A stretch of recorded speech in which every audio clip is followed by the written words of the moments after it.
Hi friends, जेडीपीएल team आप सभी का वेलकम करती है। और आज के इस स्पेशल वीडियो में हम बात करने वाले हैं राष्ट्र संघ को लेकर, राष्ट्र संघ के उदय को लेकर के और विभिन्न उसकी संस्थाओं को लेकर के। तो देखिएगा, ज़्यादातर आजकल इंपॉर्टेंट जो क्वेश्चंस होते हैं वो संयुक्त राष्ट्र संघ को ही लेकर किए जाते हैं, किंतु संयुक्त राष्ट्र संघ की जो नींव थी राष्ट्र संघ, उसको लेकर के भी कुछ सवाल होते हैं। तो हमें इस वाले वीडियो में हम चर्चा करेंगे राष्ट्र संघ को लेकर के, और फिर उसके आगे हम लोग बात करेंगे नेक्स्ट वीडियो में संयुक्त राष्ट्र संघ को लेकर। तो देखिएगा, जिन एस्पायरेंट ने हमारा यूट्यूब चैनल जीडीपीएल सब्सक्राइब कर लिया उनका बहुत बहुत शुक्रिया। जिन्होंने अभी तक हमारे यूट्यूब चैनल जीडीपीएल को सब्सक्राइब नहीं किया है, वो हमारी वीडियोस की ज़्यादा से ज़्यादा अपडेट का लाभ उठाने के लिए हमारे यूट्यूब चैनल जीडीपीएल को सब्सक्राइब करना ना भूलें। साथ ही अगर ये वीडियो आपके लिए मददगार साबित होता है तो इसे लाइक करना ना भूलें, शेयर करना ना भूलें और अपने अमूल्य फीडबैक देना ना भूलें। तो चलते हैं राष्ट्र संघ को लेकर के कि राष्ट्र संघ किस तरह से अस्तित्व में आया, क्या बातें थी जिनको लेकर राष्ट्र संघ की नींव पड़ी। देखिएगा, ऐसा तो आपको विदित है कि प्रथम विश्व युद्ध हुआ, और प्रथम विश्व युद्ध के बाद आपको पता है कि जब भी कोई युद्ध होता है उसके बाद में हमें शांति की जरूरत पड़ती है।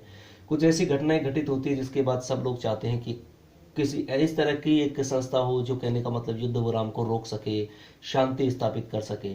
तो प्रथम विश्व युद्ध की घटना ने एक नया मोड़ लिया, और प्रथम विश्व युद्ध के बाद जैसा कि उसी वक्त एक जरूरत सी महसूस होने लगी थी, उसके रूप में राष्ट्र संघ की स्थापना हुई। किसकी स्थापना हुई? राष्ट्र संघ की स्थापना हुई।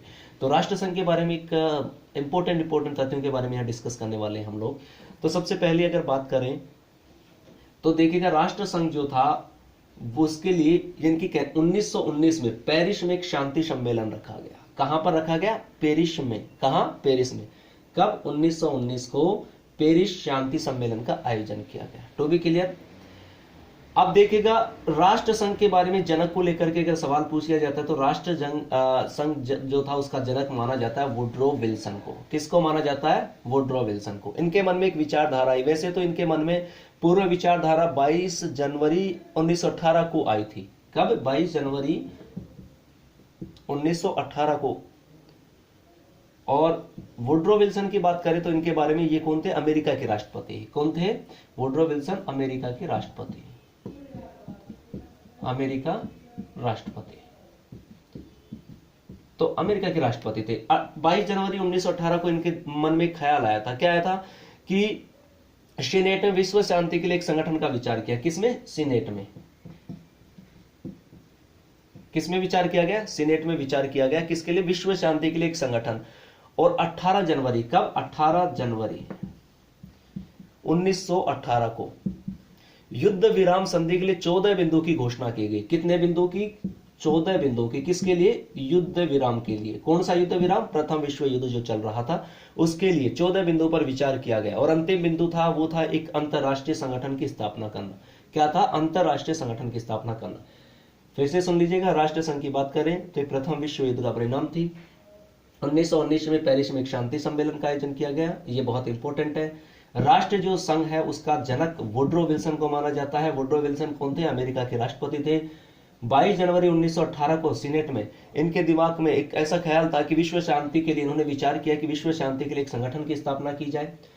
और 18 जनवरी 1918 की बात करें तो यहां पर एक विचार किया गया था। क्या? 18 युद्ध विराम संधि के लिए 14 बिंदुओं पर विचार किया गया था, जिसमें अगर इंपॉर्टेंट तथ्यों की बात करें तो एक अंतरराष्ट्रीय संगठन की स्थापना का लक्ष्य था। यानी कि जो अंतिम बिंदु था उसमें क्या था कि एक अंतरराष्ट्रीय संगठन की स्थापना करना था। To be clear.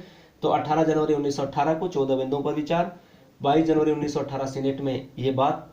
और इसके राष्ट्र संघ जो था उसके जनक कौन माने जाते हैं? Woodrow Wilson. वुड्रो विल्सन कौन थे? अमेरिका के राष्ट्रपति थे। और इनके प्रयासों के परिणाम स्वरूप 10 जनवरी 1920 को, यानी कि 1919 में शांति सम्मेलन रखा गया। पेरिस शांति सम्मेलन का आयोजन किया गया। तो यह घटना इंपॉर्टेंट है। 18 जनवरी 1918 ये इंपॉर्टेंट है। फिर 22 जनवरी 1918 इंपॉर्टेंट है। फिर 1919 पेरिस शांति सम्मेलन, पेरिस में शांति सम्मेलन।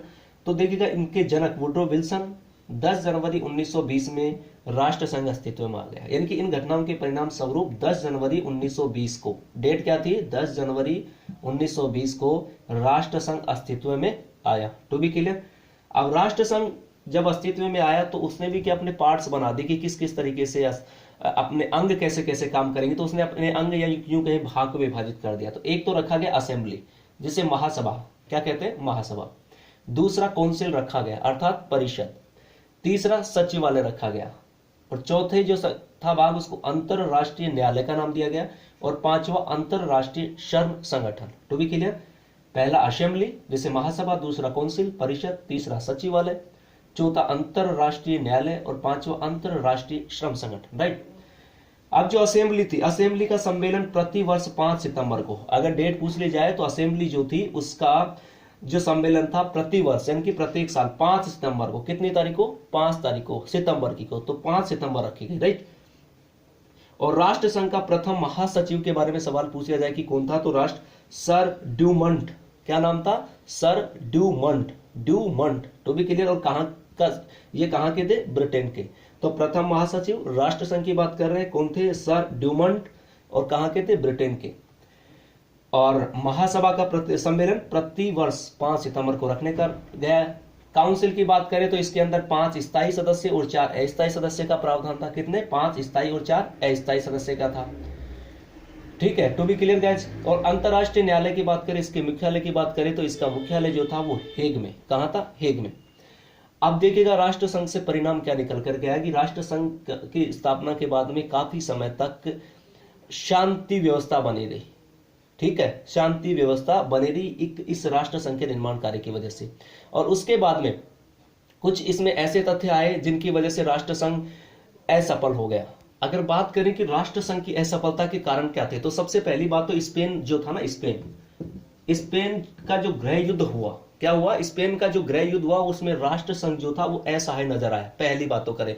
दूसरा, रूस और फ्रांस का सहयोग नहीं मिला, यानी कि सबसे बड़ी घटना क्या थी, रूस और फ्रांस का सहयोग नहीं मिलना इसके लिए सबसे असफलता का कारण था। तत्कालीन महाशक्तियों की बात करें तो असफलता का कारण। और इसके अलावा जर्मनी को राष्ट्र संघ का सदस्य नहीं बनाना, किसको, जर्मनी को राष्ट्र संघ का सदस्य नहीं बनाना बड़ा इंपॉर्टेंट कारण था। और इसकी वजह से इन लोगों में क्या हो गई, दरार हो गई। खैर फायदा क्या हुआ, 20 वर्ष तक शांति विराम चला। ठीक है, और उसके बाद में और इसकी सबसे बड़ा कार्य बताए तो राष्ट्र संघ ने फिनलैंड, स्वीडन और पोलैंड में जर्मनी के मध्य विवाद को सुलझाया।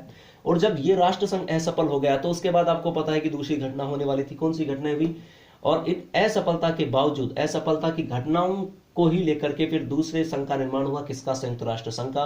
तो अगले वाले वीडियो में हम बात करेंगे संयुक्त राष्ट्र संघ को लेकर के। इसमें हम कुछ तथ्यों के बारे में डिस्कस किया था। होप ये आपके लिए मददगार साबित होगा। अगर ये आपके लिए मददगार साबित होता है तो इसे लाइक करना ना भूलें, शेयर करना ना भूलें, और साथ ही हमारे यूट्यूब चैनल GDPL को सब्सक्राइब करना ना भूलें। Thank you for watching this video.